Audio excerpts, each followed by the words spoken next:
Hello, today I'm going to show you how you can perform such type of analysis using Creo Simulate. This one is a half model. Assuming you want to force this metallic ring. This Let's see how you can carry out this type of analysis. I've used a half model, and let me just delete everything here. Okay, let me just delete everything so that we can perform this analysis together.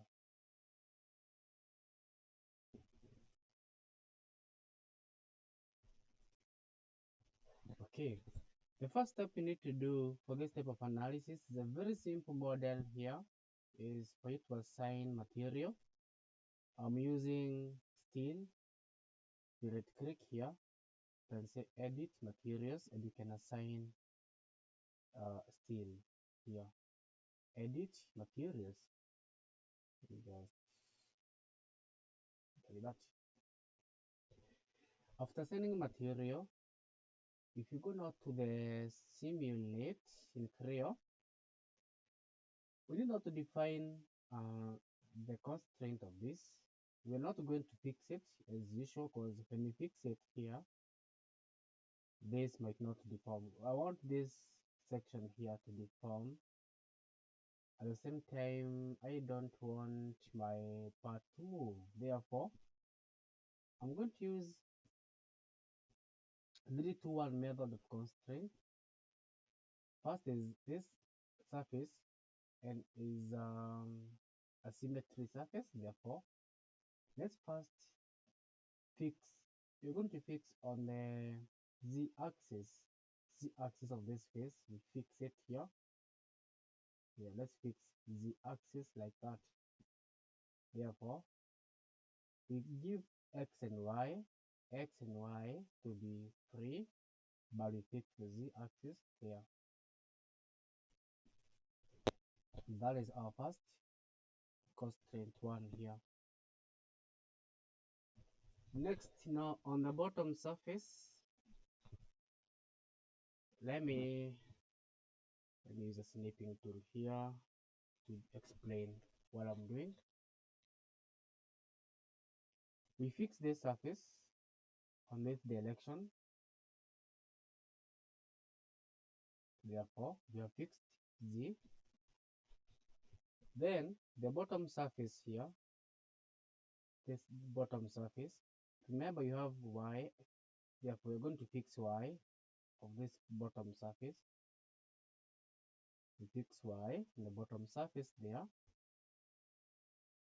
Then we will here, we are going to use another surface here to fix x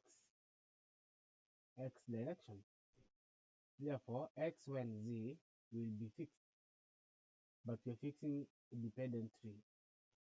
Come to this one here. We said we're going to fix. Remember, we have fixed z axis. Therefore, we just fix y. Therefore, free x and z on that surface. Then on this surface here, again, we now free y and z. We fix x. Therefore, this one here, we fix y. This constraint here, you can see, fix y. This one here, the first one here, we fix underscore z. Then we are fixing the y so that this section here will only move on the z, axis here. Yeah. Then this one here we fix underscore x. That's fine. Then next is, because this one we want us to push, we want to push this this direction. I need to know the distance from here to there. I go to inspect, measure distance from this edge to this edge. This one here, copy that value, because we want to assign constraint as well. First, let's first of all fix y. Let's fix y here so that it doesn't move up and down. You fix y, you free x and z here. We are going to fix y underscore 2. Then this and this one here, we are going to fix so that we don't move on, let me see, around z axis.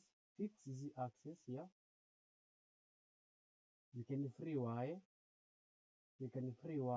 because we have already fixed y this side here. We don't need to free twice.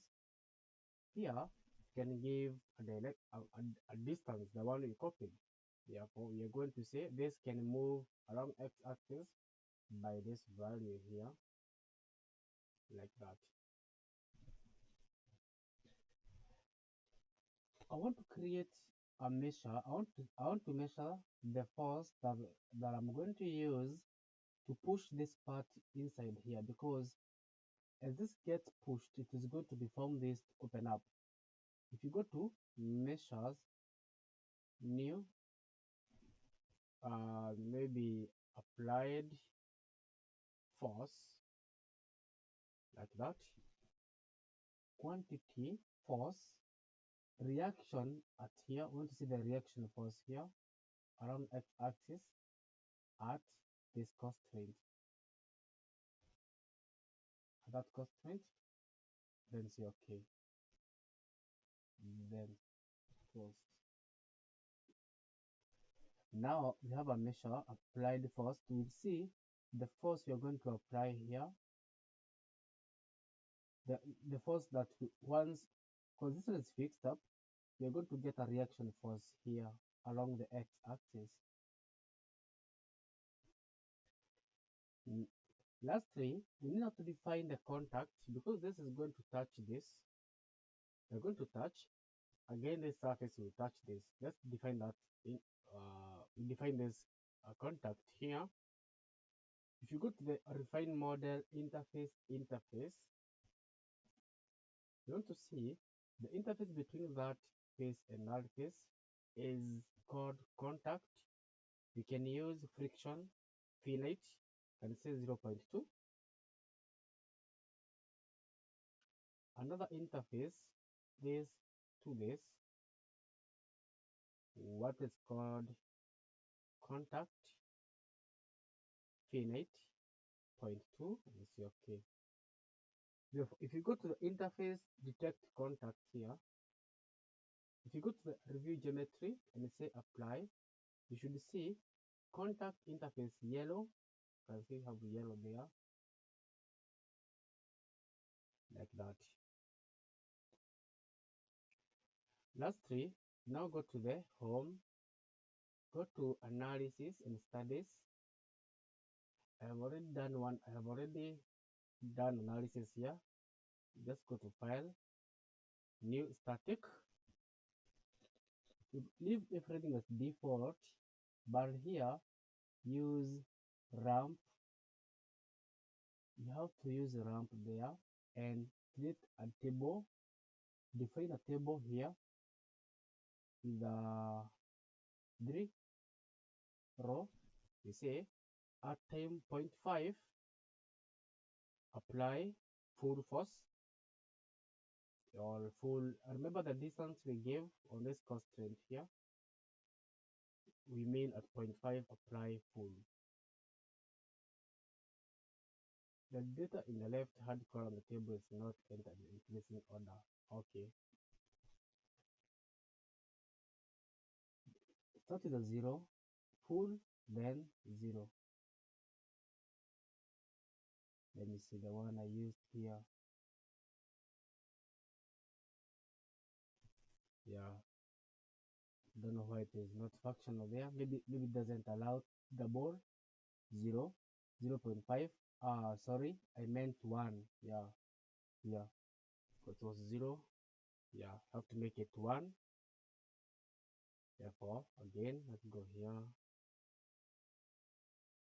That 0.5, then 1, then 1 here. Like that. Yeah, but I don't need it. And this one I don't need it as well. Just cancel it. Therefore, if you run this analysis now, you should get your results. For the quantity, let's see the stress. And I want to see the continuous tone here deformed, animate like that, and so that is what you get. There's a step I've skipped. Let me just show you that step I've skipped here. Edit. For the convergence here, you select. Let me just go back for you to understand. Go to File, New, Static. For the method, use Quick Check to save some time. Accuracy can use medium. Output steps use user defined. I want exactly 20 steps or 20 results. Space equally. You can exclude anything you want, but now leave this as a default. And here's where you define your time dependence. Obviously, they're going to use a ramp there. Yeah. Therefore, if you want not to see the results, these are the results. Remember the measure one we did there. If you go to graph, you can graph that measure. Yeah, we deleted, unfortunately. You can graph that measure. You can do a measure here, and you select that force here. Okay. You want to do against another measure. You want to see what happens the force versus the x direction, displacement on x, max displacement of x. If you see so, you can see as you start you have very high force, but as you decrease the force reduces like that. You can see now the displacement of x right is there. Remember we had 88. We said it was 80 something.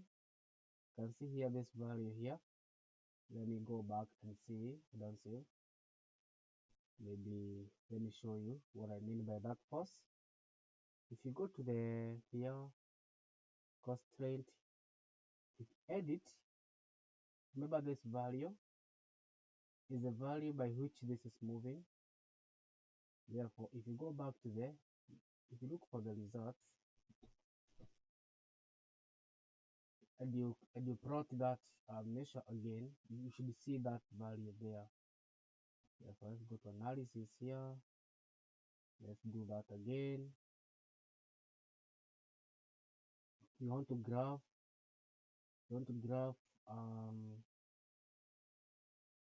measure of force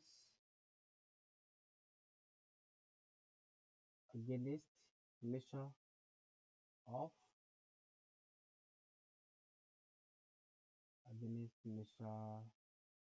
measure of max x direction there. See, you're seeing from here it moves by this value almost negative 85. It doesn't go all the way to the end. That's how we perform that type of analysis. I hope you have learned something. Thank you and stay tuned for more.